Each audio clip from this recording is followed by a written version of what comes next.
Hi, just thought I'd do a quick video on the AC30 cabinet.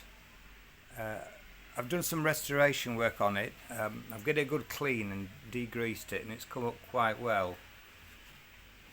It's got cigarette burns along the edge, and it did have 3 handles, and each handle was two screw fixing. This handle would have been a large strap handle, the 2 fixing points, and they've left the remnants of it there, and the outside handles are these, and this is the remains of one of them. You can't get these, or when they do pop up now and again, they're really expensive for a set of 3. Now, a long time ago somebody's put a 4-hole handle on, but it was missing, but I put this one on. Now everything points to this amp being heavily worked on in 1966. The date codes of the speakers are 66. If you remember the reverb unit, the date codes on that, on the capacitors, on the components were 66. So it's as though the amp perhaps went back to Vox, had the reverb unit, a couple of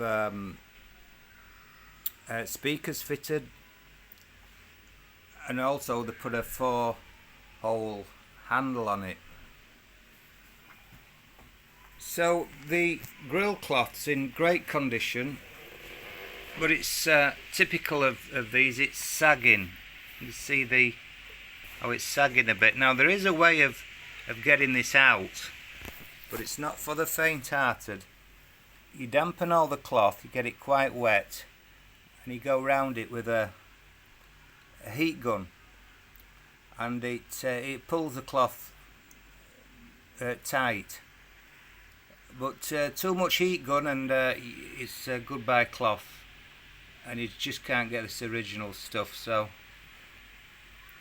I'm undecided whether to do it or not. It's not too bad, but it's just showing signs of sagging.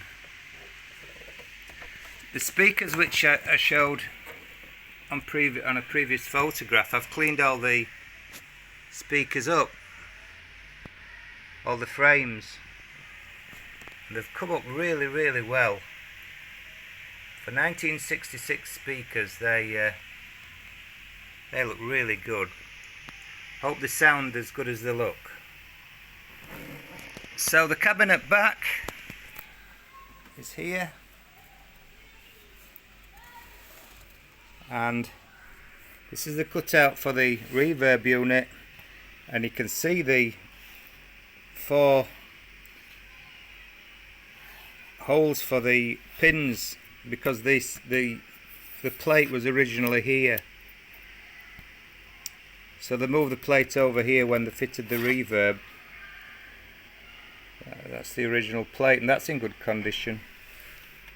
And then the treble boost module, which they used to fit over here, is just here. So I've done some light restoration to this.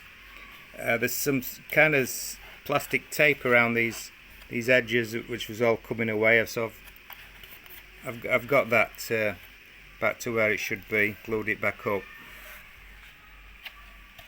And also this vent was all twisted and buckled, so I've had that out and straightened it, and it's gone back flush, nice and tight. So that's the cabinet, looking good, and we're getting there. Shouldn't be too long now before there'll be some samples of how it sounds. Thanks for watching.